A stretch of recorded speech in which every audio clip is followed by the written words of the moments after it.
When a narcissist realizes you've become too strong for them to control, they pull one last ugly trick. Carl Jung discovered something deeply unsettling about narcissists that most people never see coming. When they notice their control slipping away, they don't simply walk out of your life. They launch one final cruel manipulation that can undo months or even years of progress if you're not careful. And if you don't see it for what it is, you'll walk right into their trap. Before we get to that final move, it's important to understand the psychological game that builds up to it. Jung said that the biggest fear of a narcissist isn't being rejected or abandoned. It's losing power over someone who finally grows stronger than them. In his studies of the shadow self, Jung explained that narcissists survive by projecting their weaknesses onto others. This projection allows them to pretend they're superior even when they're not. But the moment you start healing, when you begin saying no, setting boundaries, and refusing to play along with their mind games, something changes inside them. Jung called this shift the power inversion crisis. It's the point where the dynamic flips and your strength becomes a threat to their false identity. And what they do next can be shocking. Narcissists aren't searching for love or real connection. They're looking for control. They feed off energy, admiration, and your emotional reactions. Jung said these people live from an inflated ego, a state where they must constantly prove they're in charge because facing their inner emptiness feels unbearable. When you were insecure, unsure, and eager to please, you were perfect for them. You were their supply, the source of attention, validation, and emotional energy they needed to survive.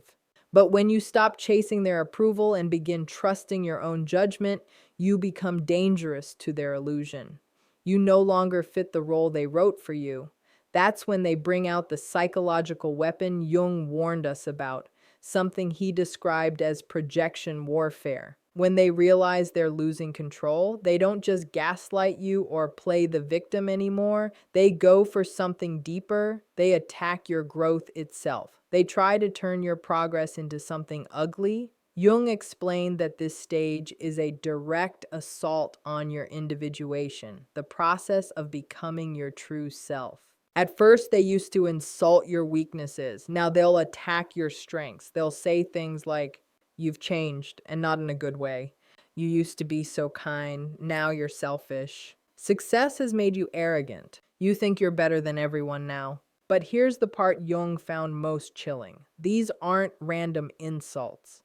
They're targeted precisely at the things you've worked hardest to heal.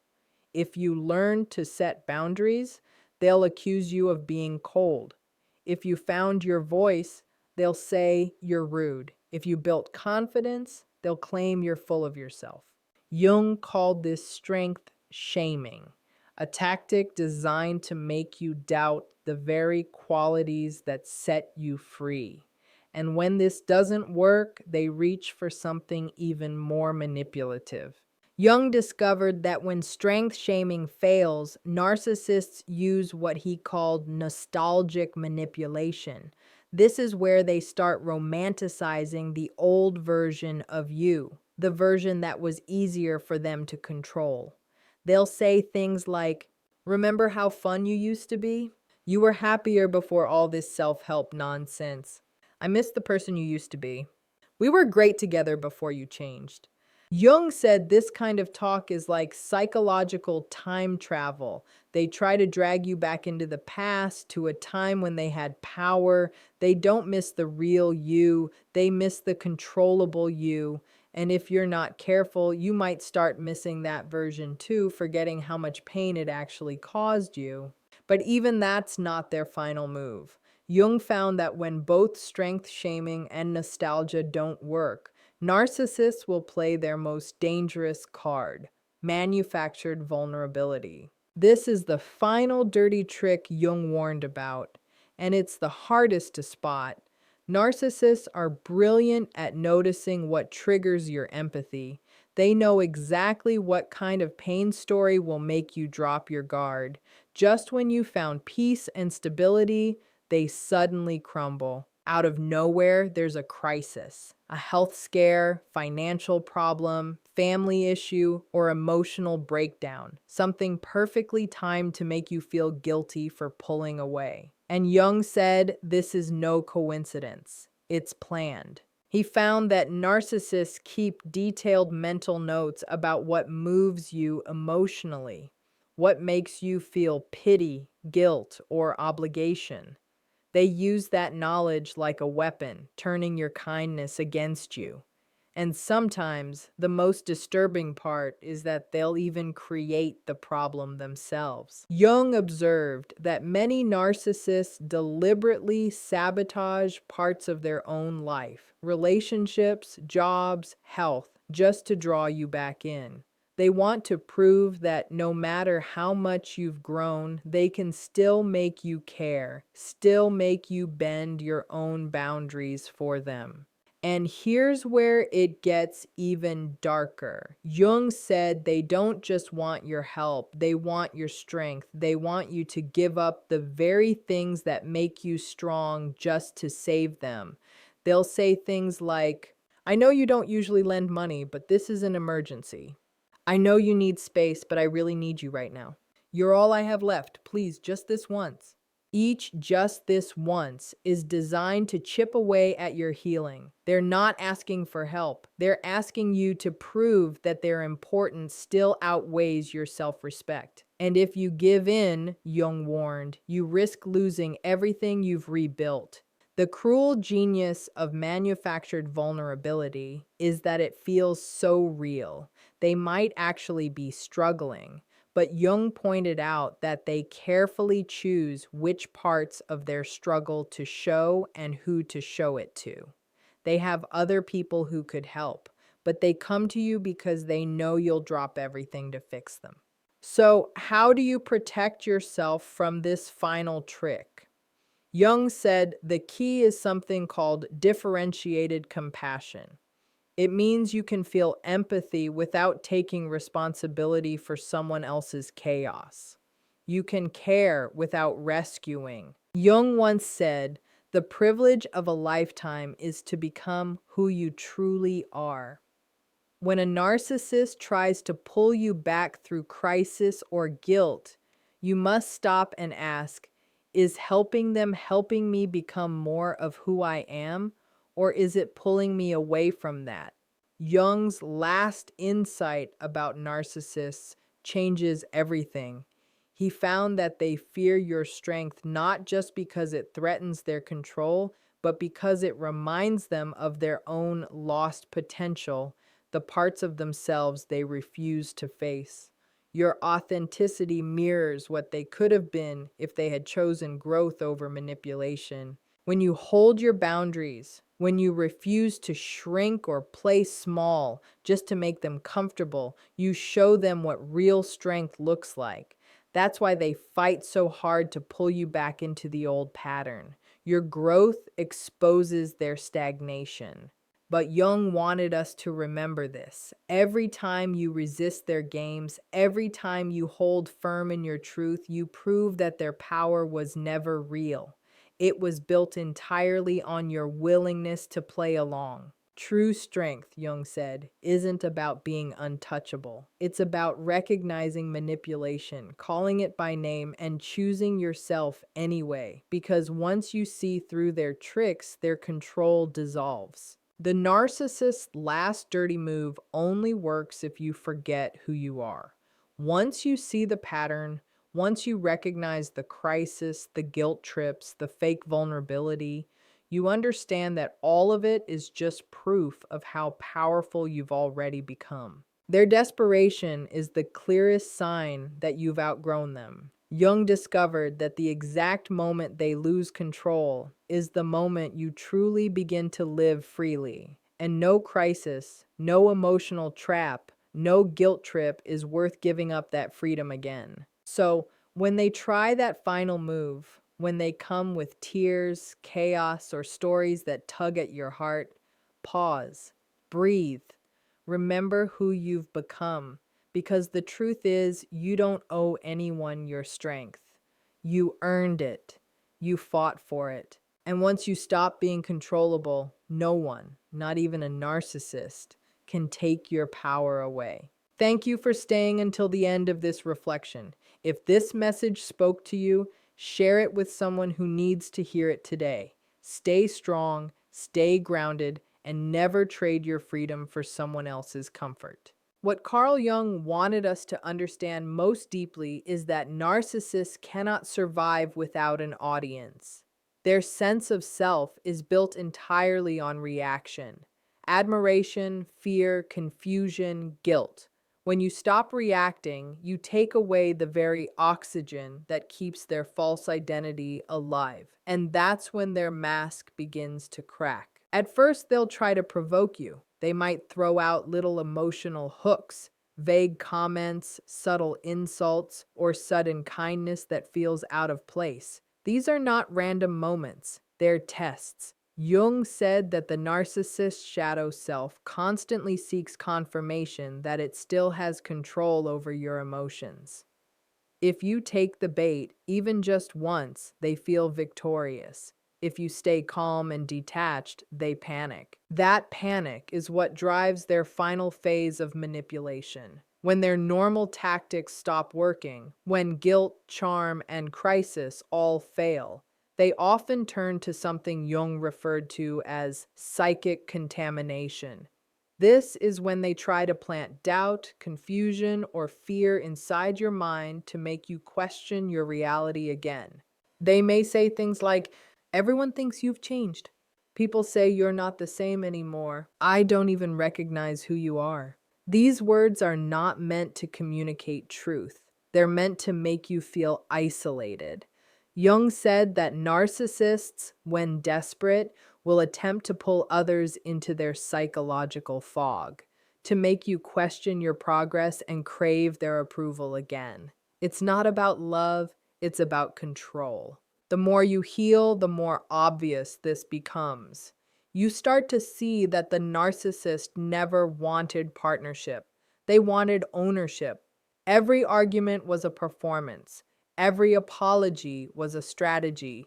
Every moment of affection was a transaction designed to keep you hooked. Jung wrote that this dynamic is rooted in the narcissist's inability to face their own inner shadow. To confront their emptiness would mean admitting that their entire identity is built on illusion. That's why they project their darkness onto others. It's easier to call you selfish than to admit they are. It's easier to call you cold than to face their lack of empathy.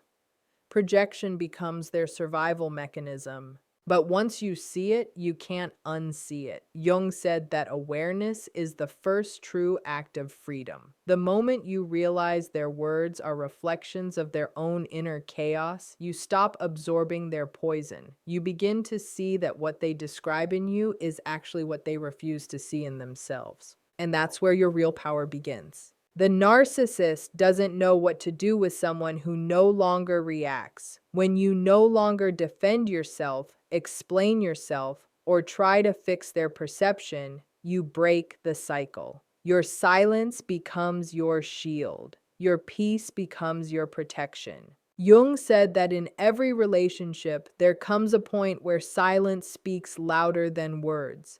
For the narcissist, silence is unbearable. It's the mirror they cannot face. Without your reaction, they're left alone with the truth of who they are, and that truth terrifies them. You'll notice at this point that they may start to fade in and out of your life, appearing kind and desperate one day, cold and distant the next.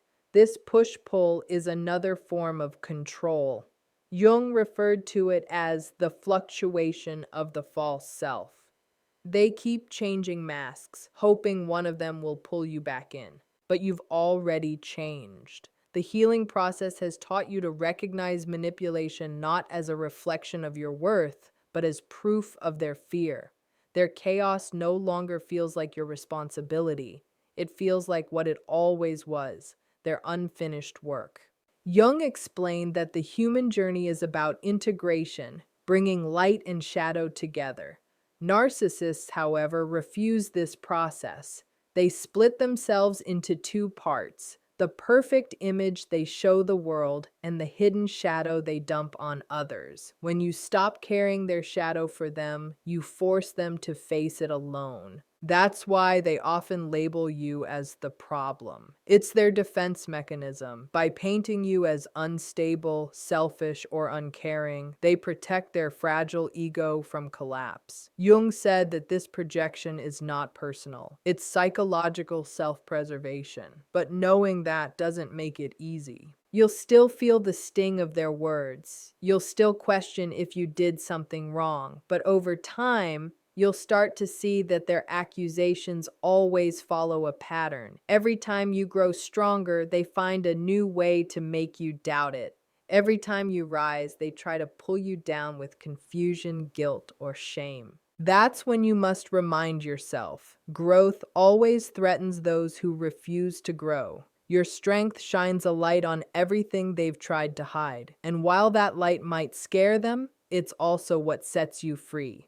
Jung said, until you make the unconscious conscious, it will direct your life and you will call it fate. The narcissist lives entirely in that unconscious shadow, letting it control every thought, every reaction, every relationship. But you've begun to wake up, you've started to see the pattern. And when you see it clearly, it loses its power. The final act of freedom is emotional detachment. It doesn't mean you stop caring, it means you stop absorbing. You can look at them and see their pain without taking it on. You can recognize their manipulation and feel no need to explain yourself. You become what Jung described as the integrated self, whole, balanced, grounded in truth. When you reach this state, their games no longer touch you. Their chaos becomes background noise. Their crises no longer demand your rescue. And most of all, their approval no longer defines your value. That's when the narcissist's world begins to crumble. Because without your reaction, without your energy, they're left with nothing but their own emptiness. They may move on to new targets, searching for someone else to fill that void. But you'll know something they don't, that the emptiness can only be healed by facing it, not by controlling others. And in that moment, you realize that all the pain, confusion, and heartbreak had a purpose. It brought you back to yourself.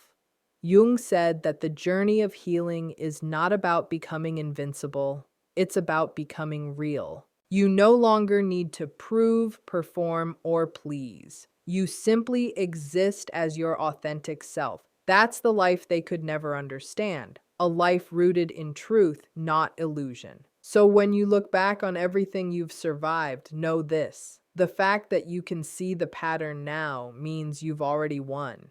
You've done what the narcissist never could. You've faced your shadow, accepted your truth, and chosen freedom over control. And once you do that, there is no going back. No matter how many times they try to re-enter your life, no matter how convincing their stories sound, you'll see them clearly. You'll feel no need to engage. Because deep down, you'll know the difference between love and control, between care and manipulation, between truth and illusion. And that knowledge, that calm, steady awareness, is what Jung called individuation. It's the moment you become your whole self. It's the end of their control and the beginning of your peace.